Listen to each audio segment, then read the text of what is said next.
তোমাদের যদি অন্তর থাকতো, তাজকিয়ায়ে নফস থাকতো, তাহলে বুঝতে পারতো আজকের রাত্রের দরজা সম্বন্ধে আল্লাহ পাক কি দিয়েছে। যাদের অন্তর আছে তারা এই রাত্রে খেয়াল করে দেখবে অন্য দিনের তাওয়াজ্জু ফয়েজের তুলনায় এই রাতের তাওয়াজ্জু ফয়েজ অনেক অনেক গুণ বেশি হয়েছে। কেন? তাহলে নিশ্চয়ই কিছু রহস্য রয়েছে আল্লাহ পাক। আর যাদের অন্তর নেই তারা কিছু বুঝতে পারবে না। তাই যাদের অন্তর নেই, যাদের তাওয়াজ্জু ফয়েজ নেই, যাদের তাজকিয়ায়ে নফস নেই, তাদেরকে আমি আমার মুরিদদের বলছি, আপনারা কঠোর সাধ্য সাধনা করুন যাতে তাড়াতাড়ি উপরে ক্লাসের দিকে উঠতে পারেন।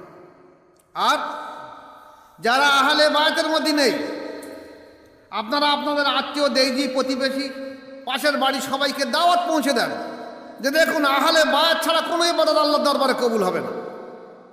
আহলে বায়াত ছাড়া কেউ জান্নাতে যাবে না। আহলে বায়াত ছাড়া এই দরজা সম্মান কেউ পাবে না। শবে বরাত সম্পর্কে কাদের বুঝিয়ে আসবে না, শবে মেরাজ সম্পর্কে বুঝিয়ে আসবে না। আল্লাহ পাক